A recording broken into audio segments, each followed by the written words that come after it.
When Emma stepped off the bus in downtown Toronto, everything about her screamed, out of place. Her worn leather boots clacked awkwardly against the marble floor of the corporate lobby. Her floral print dress, neatly ironed but undeniably outdated, caught curious eyes. And the caluses on her hands, a souvenir from years helping on her family's farm in rural Saskatchewan, did little to match the manicured polish of the office crowd. She clutched her canvas bag tight as she approached the front desk of Hawthorne Industries, one of Canada's leading tech firms. It was her first day, and no one knew who she really was. "Excuse me," Emma said softly.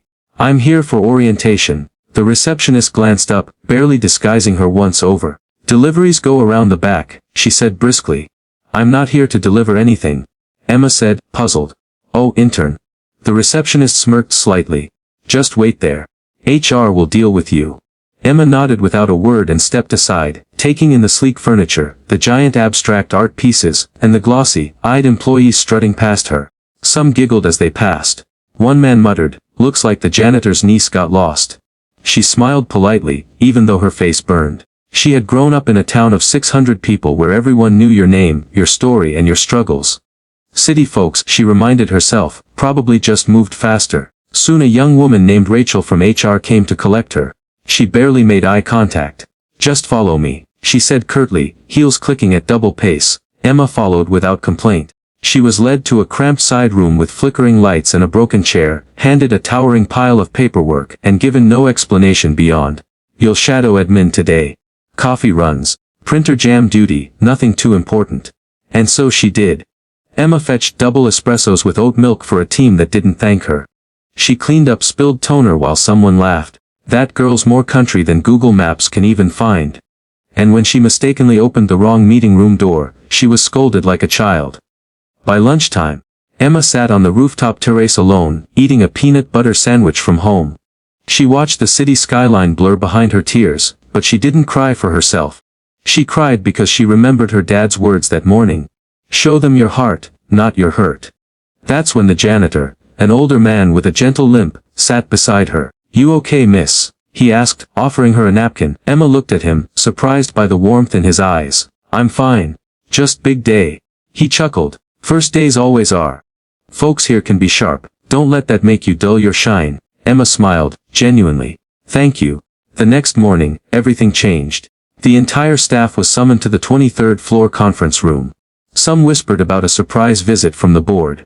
Others guessed it was a major client presentation. Most assumed it had nothing to do with the country girl, still alphabetizing storage files.